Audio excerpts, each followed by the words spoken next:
हाँ जी, नमस्कार आप सभी का स्वागत है अपने इस संस्थान ग्रैंड मास्टर 360 पर। जैसे कि आपको पता है, प्रीलिम्स 2024 को ध्यान में रखते हुए हम आपके लिए टेस्ट सीरीज लाए हैं। उसी श्रृंखला के अंतर्गत ये आपका टेस्ट सीरीज का पार्ट नंबर 40 रहेगा।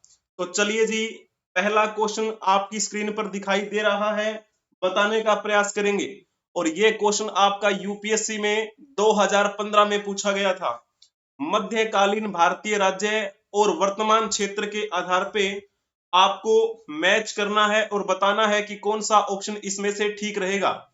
जब हम बात करते हैं चंपक की, तो ये चंपक मध्य भारत में नहीं है, तो फिर ये कहाँ है?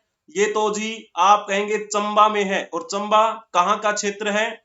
तो ये तो हिमाचल प्रदेश में पड़ता है चंबा। तो आपका पहला जो कथन है वो मैच नहीं हो रहा है। जब हम बात कर रहे होते हैं दुर्गुर की, तो ये जो दुर्गुर है ये आपका जम्मू में है। जम्मू यानी कि हमारा जम्मू एंड कश्मीर केंद्र शासित प्रदेश। तो ये पॉइंट बिल्कुल मैच हो रहा है। दूसरा पॉइंट, फिर आ जाइए तीसरे पॉइंट को जानने के लिए। कुलूत, कुलूत कहां पर है? ये तो कुल्लू में है, कुल्लू। और कुल्लू कहाँ है? ये भी आपका हिमाचल प्रदेश में है। तो ये भी आपका मैच नहीं हो रहा है। कुलूत मालाबार में नहीं है। तो केवल इसमें दूसरा जो कथन है वही ठीक रहेगा, केवल दो। तो जब हम बात कर रहे हैं लगभग 9th सेंचुरी की, 9th सेंचुरी में हिमालय की तलहटी में कुछ पहाड़ी राज्यों का उद्भव हुआ। पहाड़ी राज्यों का उद्भव हुआ और यहाँ इन पहाड़ी राज्यों के बीच में लड़ाइयां होती रहती थी और ये एक दूसरे के साथ में लड़ते रहते थे। इसी प्रकार ये लड़ाई का मैदान बना रहा। फिर भी लड़ाइयों के बावजूद इन्होंने अपनी पहचान बनाई रखी। जैसे हम कुछ राज्यों की बात करते हैं तो नाम आता है चंपक, है ना, चंपक। ये जो चंपक है ये कहां पर है? चंबा, हिमाचल प्रदेश में। और जब बात करते हैं हम दुर्गुर की, ये दुर्गुर भी है जम्मू में। कुलूत की बात करते हैं, कुलूत ये कहाँ है? तो ये आपका कुल्लू हिमाचल प्रदेश में। एक नाम आता है त्रिगर्ता, ये कहाँ है? जालंधर, और ये क्षेत्र पंजाब में पड़ता है। कुमाऊं की बात करते हैं तो ये कुमाऊं भी 19 राज्यों में से एक है। वर्तमान हिमाचल के अंतर्गत आने वाले विभिन्न क्षेत्रों में जिन राजवंशों का शासन रहा वे ऐतिहासिक ग्रंथों में पंजाब की पहाड़ी रियासतों के नाम से जाने गए। चंबा, जिसे हम क्या बोलते हैं? चंपक, है ना, ये पश्चिमी हिमालय क्षेत्र के अंतर्गत आने वाली पहाड़ी रियासतों में से एक रही है। ठीक है, चंपक, जिसे हम चंबा के नाम से जानते हैं। और जब हम बात कर रहे होते हैं कुल्लू की, कुल्लू वर्तमान में हिमाचल प्रदेश का जिला है और इस कुल्लू को पहले क्या बोला जाता था? कुलूत बोला जाता था। ठीक है, ये हिमाचल प्रदेश के कुल्लू जिले का प्राचीन नाम है। और आपने एक चीनी यात्री का नाम जरूर सुना है जिसका नाम है हवेन स्वांग। हवेन स्वांग, जिसे चीनी यात्रियों का राजकुमार कहा जाता है। और ये चीनी यात्रियों का राजकुमार हर्षवर्धन के समय में भारत में आया था। वर्धन वंश के सबसे शक्तिशाली राजा हर्षवर्धन, उनके समय में ये आया था हवेन स्वांग। इस हवेन स्वांग ने कुलूत स्थान का वर्णन अपने यात्रा वृतांत में किया है। पहाड़ी रियासतों में एक और भी महत्वपूर्ण, जैसे दुर्गर की हम बात कर रहे हैं, ये जम्मू रियासत में आता था। और जब बात करते हैं ये कौन सी नदियों के आसपास है, तो झेलम नदी और रावी नदियों के मध्य की जो रियासतें थी उसी के अंतर्गत ये क्षेत्र हमें देखने को मिलता है। तो इस प्रकार आपको ये पॉइंट ध्यान में रखना है। अब आप नेक्स्ट क्वेश्चन के बारे में बताने का प्रयास करेंगे। भारतीय इतिहास के संदर्भ में निम्नलिखित में से कौन भावी बुद्ध हैं जो संसार की रक्षा हेतु अवतरित होंगे? तो ये भी आपका क्वेश्चन यूपीएससी में पूछा गया था, 2018 की बात है। तो इसमें से बताएंगे कौन सा रहेगा ऑप्शन। जिन्होंने इसमें ऑप्शन टिक किया होगा ना, मैत्रेय, उनका बिल्कुल ठीक रहेगा।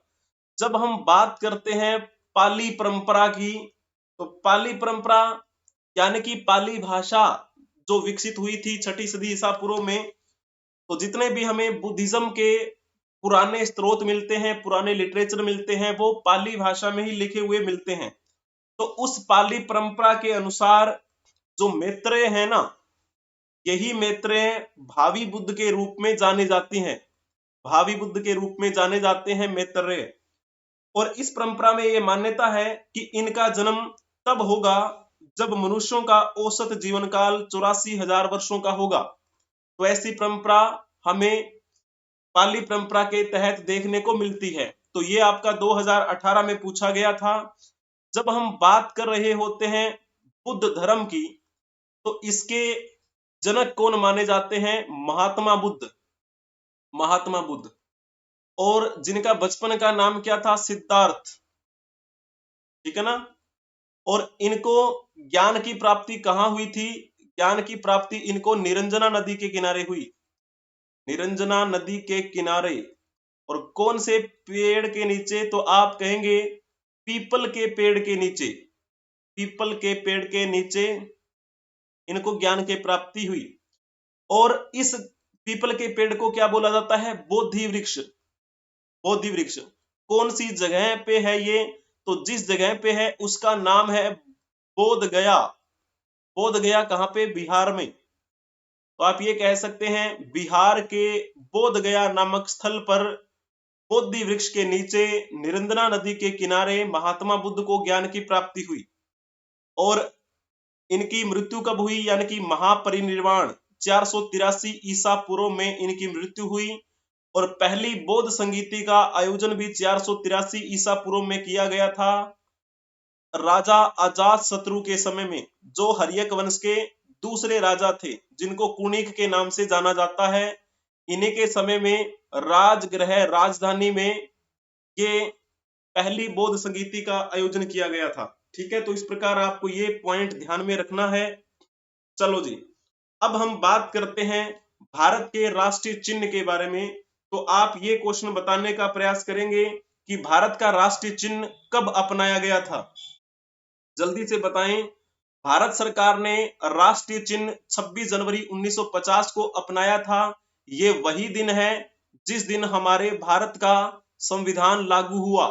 संविधान लागू हो जाने से हमारा भारत गणतंत्र भारत बना। और इस गणतंत्र भारत के पहले राष्ट्रपति कौन बने थे? डॉक्टर राजेंद्र प्रसाद। और इसी दिन यानी कि जिस दिन हमारा संविधान लागू हुआ, उसी दिन हमने हमारा राष्ट्रीय चिन्ह अपना लिया। तो जब राष्ट्रीय चिन्ह की बात करते हैं, यहां पर देख लीजिए, ये है मूल सारनाथ स्तंभ अभिलेख। सारनाथ स्तंभ अभिलेख महाराजा अशोक से संबंधित है। अभिलेख मौर्य वंशी सम्राट अशोक से संबंधित ये सारनाथ स्तंभ अभिलेख हमें यूपी में मिला है।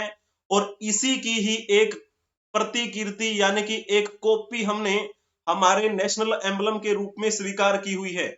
ये सारनाथ स्तंभ अभिलेख सारनाथ के संग्रहालय में सुरक्षित है।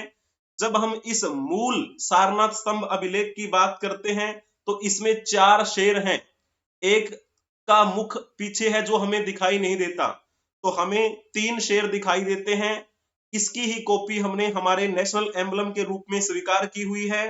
और नीचे आप यहां देख पा रहे होंगे, एक घंटे के आकार के पदम के ऊपर एक चित्र वल्लरी में एक हाथी चौकड़ी भरता हुआ, एक घोड़ा, एक सांड, एक सिंह की जो हमें मूर्तियां उभरी हुई दिखाई देती हैं। तो और बीच में यहां पर क्या है? ये रहा अशोक चक्र। तो इसको हमने स्वीकार किया है। प्लस में इसमें हमें क्या स्वीकार किया हुआ है? सत्यमेव जयते। और ये हिंदी भाषा में है, यानी कि कौन सी लिपि में है? तो आप कहेंगे देवनागरी लिपि में हमने लिखा हुआ है सत्यमेव जयते। और ये सत्यमेव जयते कौन से उपनिषद से लिया गया है? तो आपको पता होना चाहिए, ये हमें मुंडकोपनिषद से लिया है। मुंडकोपनिषद। ये तो चलो संधि कर रखी है, अगर इसका संधि विच्छेद करें तो क्या बनेगा? मुंडक उपनिषद। कभी कभार इकट्ठा भी लिखा आ जाए मुंडकोपनिषद, तो भी आपको क्या है, इसमें घबराना नहीं है। तो जो इस नेशनल एम्बलम के नीचे सत्यमेव जयते देवनागरी लिपि में लिखा है वो मुंडक उपनिषद से लिया गया है और इसका मतलब क्या होता है, सत्य की हमेशा जीत होती है। चलो जी, अब आप नेक्स्ट क्वेश्चन के बारे में बताने का प्रयास करेंगे। सूची 1 को सूची 2 से सुमिलित कीजिए तथा सूचियों के नीचे दिए गए कूट से सही उत्तर का चयन कीजिए। तो इसमें जल्दी से बताने का प्रयास करेंगे आप कौन सा ऑप्शन इसमें से ठीक रहेगा। तो जब हम बात कर रहे होते हैं हड़प्पा की, तो हड़प्पा जो है इसकी खुदाई का काम सबसे पहले शुरू हुआ था 1921 में दयाराम साहनी के नेतृत्व में। तो सबसे पहला खोजा गया स्थल हड़प्पा था, इसी वजह से सिंधु घाटी सभ्यता का नाम हड़प्पा सभ्यता पड़ा। और हमें यहाँ से किस प्रकार के साक्ष्य मिले हैं, तो शवाधान के हमें साक्ष्य मिले हैं। और ये हड़प्पा वर्तमान में कहां पर है, तो ये वर्तमान में पाकिस्तान में है। और पाकिस्तान में कौन से डिस्ट्रिक्ट में, तो आप कहेंगे ये तो पंजाब डिस्ट्रिक्ट में है, पंजाब। और कौन सी नदी के किनारे, तो रावी नदी के किनारे है ये, रावी नदी, पंजाब प्रांत, पाकिस्तान। तो ये तो बात हुई हड़प्पा के बारे में। अब जैसे हम बात करते हैं लोथल के बारे में, लोथल से हमें किस प्रकार के साक्ष्य मिलते हैं, तो लोथल जो है वो हमारा कहाँ है, गुजरात में। और यहां से हमें गोदीबाड़ा के साक्ष्य मिलते हैं। और कौन से क्षेत्र में पड़ता है ये, खंबात की खाड़ी के पास में है ये, खंबात की खाड़ी के पास गोदीबाड़ा के साक्ष्य मिलते हैं। हमें यहाँ से इस प्रकार के साक्ष्य मिलते हैं कि हम ये अंदाजा लगा सकते हैं कि ये कभी एक बंदरगाह के रूप में विकसित हुआ था। यहां से हमें फारसी मोहरे मिली हैं, फारस जिसे वर्तमान में ईरान कहा जाता है, यानी कि उस समय हमारा ईरान के साथ व्यापार होता था, ये अंदाजा हम लगा सकते हैं। लोथल गुजरात में है और कौन सी नदी के किनारे, तो आप कहेंगे ये भोगवा नदी के किनारे है, भोगवा नदी के किनारे बसा हुआ। ठीक है, तो ये पॉइंट भी आपका क्लियर हुआ। जब हम बात करते हैं कालीबंगा के बारे में, तो ये आपका कहां पर है, हमारे भारत के राजस्थान प्रांत में हनुमानगढ़ जिला पड़ता है। तो उस हनुमानगढ़ जिले में है ये हनुमानगढ़। और यहां से हमें किस प्रकार के साक्ष्य मिलते हैं, तो हमें यहां से जूते हुए खेत के साक्ष्य मिलते हैं। ठीक है, और कालीबंगा यानी कि किसके लिए प्रसिद्ध है, तो काली प्लस में बंगा, काली यानी कि काला रंग और बंगा मतलब चूड़ियां, काले रंग की चूड़ियों के लिए प्रसिद्ध है ये। यहां से हमें जूते हुए खेत के साक्ष्य मिले हैं। तो ये पॉइंट भी आपका हो गया कवर। और कौन सी नदी के किनारे है ये, तो आप कहेंगे ये घग्गर नदी के किनारे कभी बसा हुआ था। ये पॉइंट ठीक है। अब बच गया आपका कौन सा, मोहनजोदाड़ो। मोहनजोदाड़ो की जब बात की जाए तो इसकी खुदाई का काम कब शुरू हुआ था, 1922 में। किसके नेतृत्व में, तो राखल दास बनर्जी के नेतृत्व में 1922 में मोहनजोदाड़ो की खुदाई का काम शुरू हुआ। यहां से हमें नर्तकी की मूर्ति मिली है। और ये कहां पर है, ये कौन से देश में है, तो ये भी आपका पाकिस्तान में ही पड़ता है। और पाकिस्तान में कौन सी नदी के किनारे, तो सिंधु नदी के किनारे, सिंधु नदी के किनारे सिंध प्रांत में ये हमारा मोहनजोदड़ो अवस्थित है। इसे मृतकों का टीला भी कहा जाता है। अब इसको आपको सेट करना था, तो कौन सा इसमें ठीक रहेगा, A1 B2 A1 B2 C4 D3। जिन्होंने ऑप्शन टिक किया था थर्ड ऑप्शन, उनका बिल्कुल ठीक रहेगा, बहुत ही बढ़िया।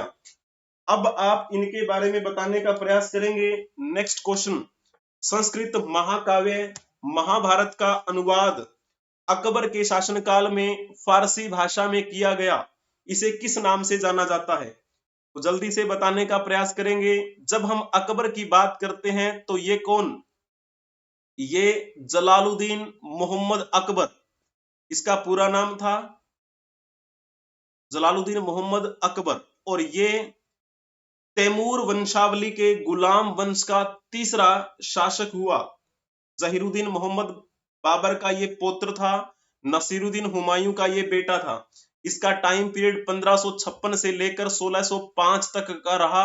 इस शासनकाल के दौरान इसने क्या किया था, एक नया विभाग बनाया था जिसे क्या बोलते हैं, अनुवाद विभाग। अनुवाद विभाग बनाया इंग्लिश में कहें तो ट्रांसलेशन डिपार्टमेंट की स्थापना की थी। और किसके साथ मिलकर? तो इसके एक राजकवि हुआ करते थे, राजकवि फैज। तो राजकवि फैज की अध्यक्षता में अकबर ने अनुवाद विभाग की स्थापना की, जिस विभाग के तहत इसने कई भारतीय ग्रंथों का फारसी में अनुवाद करवाया। उसी श्रृंखला के अंतर्गत महाभारत का भी फारसी में अनुवाद किया गया और उसे क्या नाम दिया गया? रजमनामा। रजमनामा का मतलब क्या होता है? युद्धों की पुस्तक। तो उसका नाम रखा युद्धों की पुस्तक। और कई जो भारतीय ग्रंथ थे उनका फारसी में अनुवाद हुआ। तो जब हम बात करते हैं इस महाभारत का फारसी में अनुवाद किया किसने था, तो नाम आता है इसमें नकीब खां का, नकीब खां और अब्दुल कादिर बदायूनी, अब्दुल कादिर बदायूनी। और एक ये खुद हो गए जिनकी अध्यक्षता में अकबर ने इस विभाग की स्थापना की थी, यानी कि फैजी। तो फैजी, नकीब खां, अब्दुल कादिर बदायूनी और एक नाम और भी आता है शेख सुल्तान। इन सभी के प्रयासों से संस्कृत महाकाव्य महाभारत का फारसी में अनुवाद कर दिया गया। फिर जैसे हम बात करते हैं रामायण का भी फारसी में अनुवाद किया गया। और रामायण का फारसी में अनुवाद करने वाले व्यक्ति कौन थे? अब्दुल कादिर बदायूनी। रामायण और सिंहासन बत्तीसी, सिंहासन बत्तीसी जो विक्रमादित्य से संबंधित है, तो इन दो ग्रंथों का फारसी में अनुवाद किसने किया था? तो नाम आता है अब्दुल कादिर बदायूनी का। ठीक है, तो इस प्रकार। और अगर हम बात करें तो एक नाम और आता है, जैसे लीलावती की बात करते हैं, पंचतंत्र की बात करते हैं, तो लीलावती का भी फारसी में अनुवाद कर दिया गया। पंचतंत्र की कहानियां आपने सुनी होगी, उनका भी फारसी में अनुवाद कर दिया गया। किसके द्वारा? फैजी के द्वारा। तो इस प्रकार आपको ये बात ध्यान में रखनी है। और फारसी में अनुवाद कौन कौन से ग्रंथों का किया गया? एक नाम आता है कालिया दमन। ये भगवान कृष्ण जी से संबंधित एक नाम है, ठीक है ना। कालिया दमन, कालिया नाग का दमन किया था कृष्ण जी ने, तो ऐसा ये ग्रंथ था। इसका फारसी में अनुवाद किसने किया था? अबुल फजल ने। और अबुल फजल ने एक और फारसी में अनुवाद किया, किसका? बाबरनामा का। बाबरनामा किसने लिखी थी? तो बाबर ने लिखी थी। बाबर अकबर का दादा हुआ करता था। तो उस बाबर ने अपनी आत्मकथा लिखी, जिसका नाम क्या रखा? तुजुक ए बाबरी। और ये मूल रूप से किस भाषा में लिखी हुई थी अकबर के द्वारा? तो तुर्की भाषा में लिखी हुई थी। तो तुर्की से फारसी में अनुवाद किसने किया? तो नाम आता है अबुल फजल का। अबुल फजल एक अच्छे राइटर भी थे, एक खुद भी एक रचना लिखी जिसका नाम है आइन ए अकबरी। आइन ए अकबरी यानी कि अकबर का आईना, यानी आईने में शब्द दिखता है ना, तो इसमें अकबर के बारे में सब कुछ बातें लिखी हुई हैं और उसे क्या नाम दिया गया? अकबरनामा। तो अकबरनामा किसके द्वारा लिखी गई है? अबुल फजल के द्वारा। इसी अबुल फजल ने बाबरनामा का फारसी में अनुवाद किया था अकबर के टाइम पीरियड के दौरान। और एक नाम आपने जरूर सुना होगा, कल्लण। कल्लण ने एक रचना लिखी थी राज तिरंगिणी। राज तिरंगिणी में हमें कश्मीर के इतिहास के बारे में जानकारी मिलती है। और ये मूल रूप से किसमें लिखी हुई थी? तो मूल रूप से कल्लण के द्वारा संस्कृत में लिखी हुई थी। इस राज तिरंगिणी का भी फारसी में अनुवाद कर दिया गया। और करने वाले व्यक्ति कौन थे? तो नाम आता है मौलाना शाह मोहम्मद शाहबादी। तो इस व्यक्ति के द्वारा राज तिरंगिणी का फारसी में अनुवाद किया गया। तो ये अनुवाद विभाग के तहत कुछ बातें मैंने आपको बताई हैं जो अकबर ने शुरू करवाया था फैजी के नेतृत्व में। तो चलिए जी, अब आप नेक्स्ट क्वेश्चन के बारे में बताने का प्रयास करेंगे।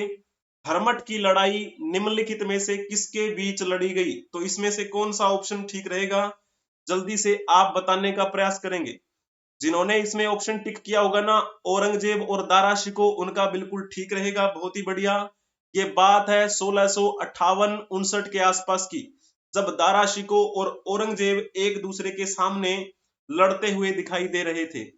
तो जैसे हम बात कर रहे होते हैं शाहजहां के टाइम पीरियड की, शाहजहां ये जब गद्दी पर बैठा हुआ था तो मान के चलिए कि ये 1628 से लेकर 1658 तक गद्दी पर रहा।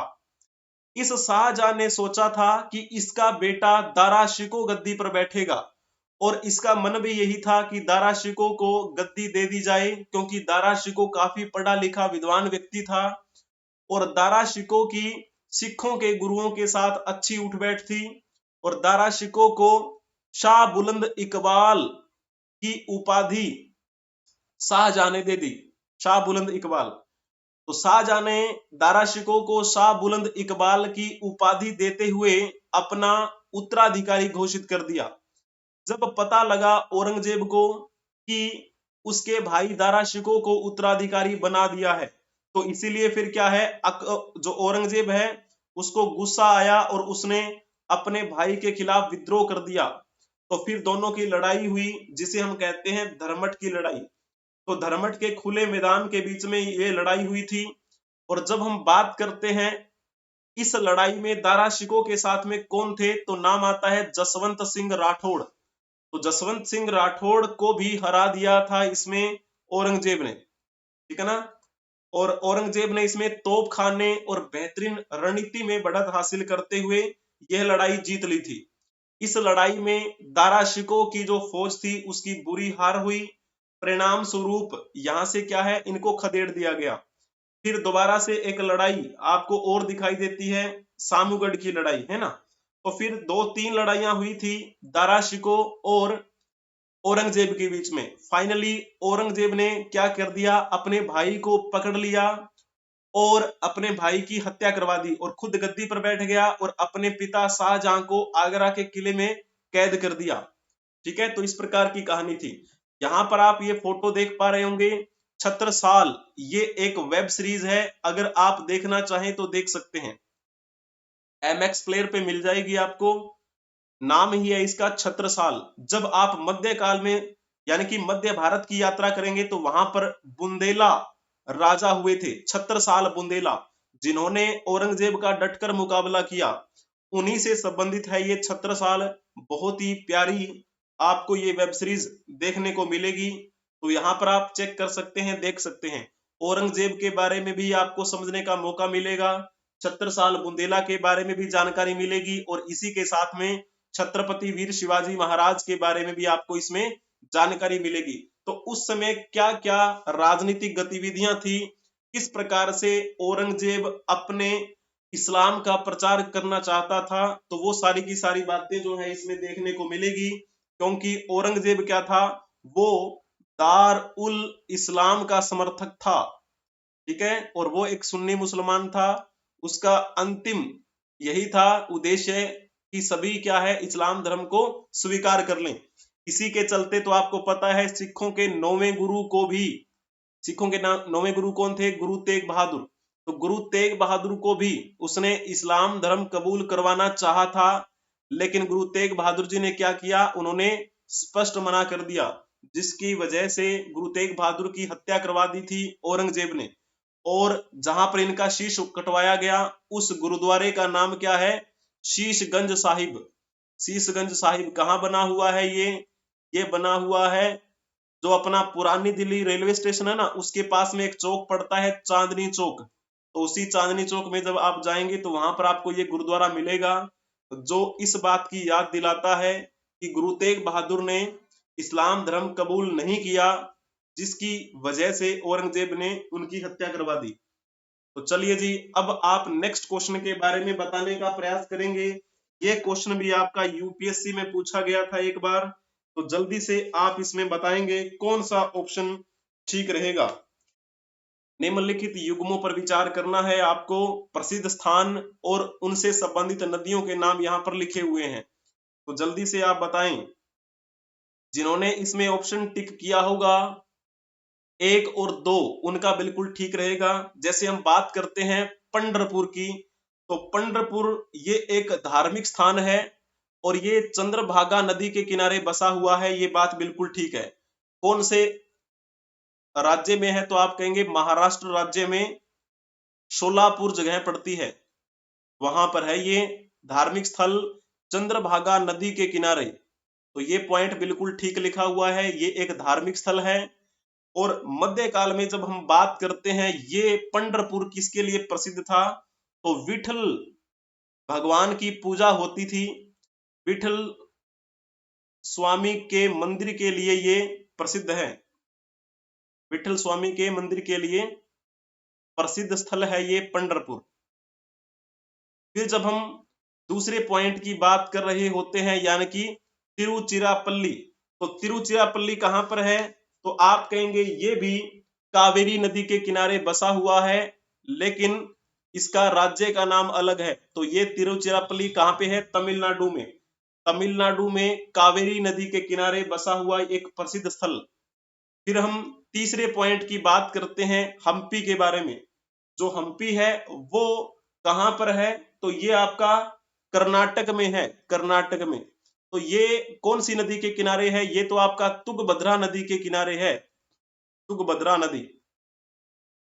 तो तीसरा पॉइंट गलत है, क्योंकि ये मालप्रभा नदी के किनारे नहीं है। हम्पी की जब बात करते हैं तो ये विजयनगर साम्राज्य के राजाओं की राजधानी रही थी बहुत लंबे समय तक। विजयनगर साम्राज्य की नींव किसने रखी थी? हरिहर और बुक्का ने, दो भाई थे ये। इन्होंने अपने बाकी तीन भाइयों के साथ इस वंश की स्थापना कर दी, संगम वंश की। फिर संगम वंश के बाद में सुलु वंश आया, और सुलु वंश के बाद में तुलु वंश आया, और तुलु वंश के बाद में एक लास्ट वंश जिसे हम बोलते हैं अराविडु वंश, जिसे कारकोट वंश का भी नाम दे दिया जाता है। तो जो हम्पी है ना, ये विजयनगर साम्राज्य की राजधानी कब तक रही थी? तो संगम वंश के समय में, सुलु वंश के समय में, और तुलु वंश के एंड तक ये रही थी। जब तक ये तालीकोटा की लड़ाई नहीं हुई, तब तक हम्पी ही विजयनगर साम्राज्य की राजधानी हुआ करती थी। ठीक है, तो लगभग बात है वो 1565 के आसपास की। ठीक है ना। तो इस प्रकार आपको ये बिंदु ध्यान में रखने हैं। तो हम्पी के बाद में राजधानी स्थानांतरित कर ली थी, ठीक है, अराविड वंश के संस्थापक ने। तो यहां पर आपको ये बात ध्यान में रखनी है, हालांकि तुलु वंश के अंतिम राजा जब गद्दी पर बैठे हुए थे, जिनके समय में तालीकोटा की लड़ाई हुई, वही उन्होंने ही क्या कर लिया था, हम्पी को राजधानी से हटा दिया और नई राजधानी बना ली, और बाद में अराविडु वंश के समय में वो राजधानी रही। तो इस प्रकार हम्पी कभी इतना प्रसिद्ध क्षेत्र था, कभी इतना सशक्त, इतना समृद्ध था कि ये रोम को भी पीछे छोड़ दिया करता था। तो जिन्होंने ये ऑप्शन टिक किया होगा ना, उनका बिल्कुल ठीक है, बहुत ही बढ़िया बताया है आप सभी ने। और ये आपका क्वेश्चन यूपीएससी 2019 में पूछा गया था। ठीक है जी, तो चलो अब आप नेक्स्ट क्वेश्चन के बारे में बताने का प्रयास करेंगे, इसमें से कौन सा ऑप्शन ठीक रहेगा।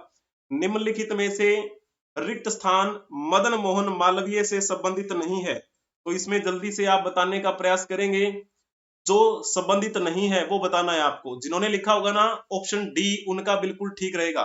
संवाद कौमुदी, तो आपको पता है ये तो एक साप्ताहिक पत्रिका थी, साप्ताहिक पत्रिका, और इसका प्रकाशन कब शुरू हुआ था? 1821 में। और कौन सी भाषा में था ये? तो ये तो बांग्ला भाषा में थी, बांग्ला भाषा। तो संवाद कौमुदी का प्रकाशन बांग्ला भाषा में राजा राम मोहन राय के नेतृत्व में हुआ, राजा राम मोहन राय के नेतृत्व में। तो बाकी जो पॉइंट बच गए हैं, लीडर, अभ्युदय, हिंदुस्तान, ये मदन मोहन मालवीय से संबंधित हैं। यहां पर आप फोटो देख पा रहे होंगे, ये हैं हमारे मदन मोहन मालवीय, जिनको महामना की उपाधि दी गई थी, महामना। तो इनको महामना की उपाधि किसने दी थी? तो आप कहेंगे महात्मा गांधी, महात्मा गांधी ने इनको ये उपाधि दी।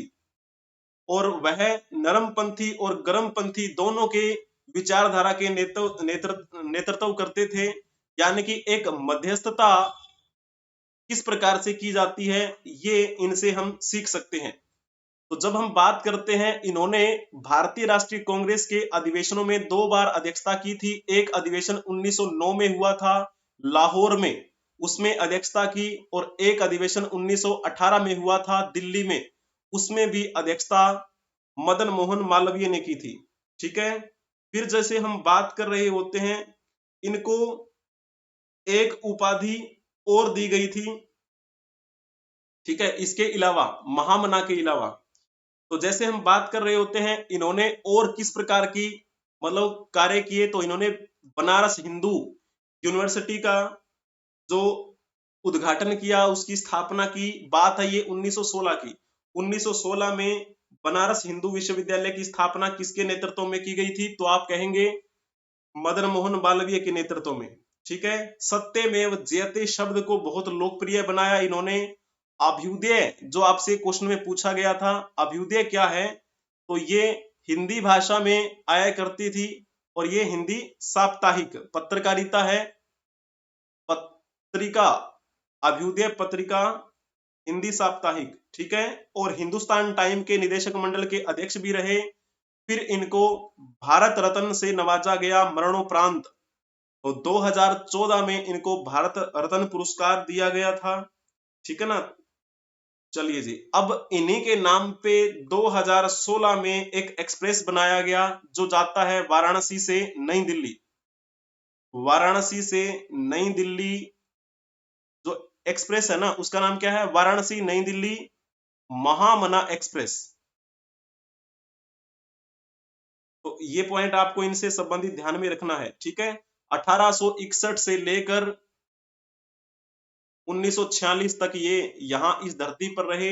एक बेहतरीन भारतीय विद्वान, बेहतरीन राजनीतिज्ञ और शिक्षा सुधारक थे ये, ठीक है जी। तो इस प्रकार ये बिंदु आपको इनसे संबंधित ध्यान में रखने हैं। और आज के लिए हम यहीं तक रखते हैं, हम कल मिलेंगे नेक्स्ट क्लास में। तब तक आप हंसते रहें, पढ़ते रहें, मुस्कुराते रहें। जय हिंद, जय भारत, वंदे मातरम।